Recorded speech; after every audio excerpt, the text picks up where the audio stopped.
শুভ বাড়ি যাচ্ছে নি? শুভ তো বাড়ি যাবে। না না আমি আসবো।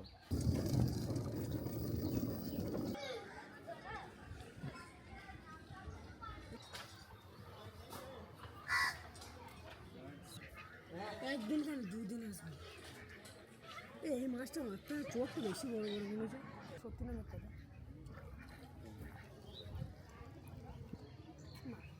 তো hello guys, welcome back to my channel. তো আজ সকাল সকাল আমরা রেডি হয়ে বেরিয়ে পড়লাম মা জগদ্দা মন্দিরের উদ্দেশ্যে। আমাদের গ্রাম থেকে মা জগদ্দা মন্দিরের দূরত্ব 1.5 কিলোমিটার মতো। তো আমি আর আমার বন্ধু মিলে বেরিয়ে পড়লাম স্কুটি করে মা জগদ্দা মন্দিরের উদ্দেশ্যে। তো সামনেই এই পাঁচিলগুলো দেখতে পাচ্ছ, তো এই পাঁচিলগুলো মায়ের মন্দিরের অংশ। এই রাস্তা দিয়ে কিছু যাওয়ার পর আমরা মায়ের মন্দিরে এসে পৌঁছলাম। তো সামনে দেখতে পাচ্ছ মায়ের মন্দিরটা, তো বাইরেটা দেখতে পাচ্ছ কত সুন্দর লাগছে দেখতে। তো এবার আমরা ভেতরে চললাম। তো ভেতর দিয়ে দেখতে পাচ্ছ সামনে আছে আমাদের মায়ের মন্দির, আর এই মায়ের মন্দিরের সাইডেই আছে আমাদের একটা শিব মন্দির, যেটা মায়ের পুকুর খনন করার সময় পাওয়া গেছিল।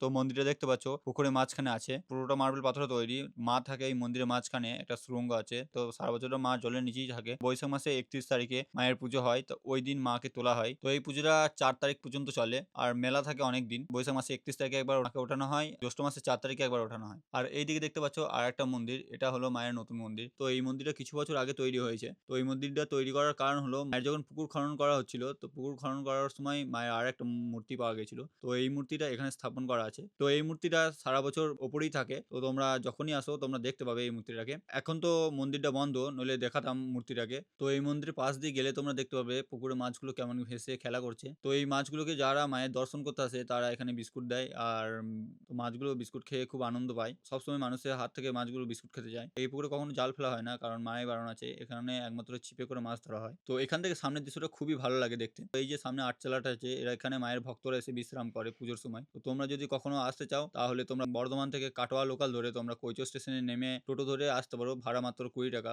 কাটোয়া থেকে যারা আসতে দাও তারা বর্ধমান লোকাল ধরবে। তো বর্ধমান লোকাল ধরে তো তোমরাও কৈচো স্টেশনে নামবে। কৈচো স্টেশনে নেমে তোমরা টোটো করবে। টোটো করে তোমরা বলবে ক্ষীরগ্রাম যাবো। তো ক্ষীরগ্রামে ভাড়া অলরেডি বলে দিলাম যে 20 টাকা। 20 টাকা ভাড়ায় তোমরা ক্ষীরগ্রাম পৌঁছে যাবে। আর একটা কথা তোমাদেরকে বলি, এখানে তোমরা যদি দূর থেকে আসো আর মনে করো খাবার দাবার ব্যবস্থা কোথায় করবে, তো এখানে খাবার দাবার ব্যবস্থাও করা হয়। তো এখানে কমিটির লোকগুলো নাম লেখায়, নাম লেখানোর পর এখানে খাবার দাবার ব্যবস্থা আছে। তো 11টার মধ্যে তোমাদেরকে নাম লিখিয়ে দিতে হবে যে তোমরা কজন খাবে। সেই হিসাবে তোমাদেরকে কুপন দেওয়া হবে, আর কিছু টাকা হয়তো চার্জ করে, 50 থেকে 100 টাকার মধ্যেই হয়ে যাবে। আর একটা দেড়টার মধ্যে তোমাদেরকে খাওয়া দাওয়ার ব্যবস্থাও করা হবে। তো তোমরা যদি মনে করো যে আরো কিছু জায়গা ঘুরবো, তো তোমরা এইদিকে বেরিয়ে এসে তোমরা ধামাচিপাড়ে ঘুরতে পারো। এই জায়গাটা খুব সুন্দর, বিকালে এলে তোমাদের আরো ভালো লাগবে। তো এখানে একটা বড় দিঘি আছে, এটাও মায়ের দিঘি।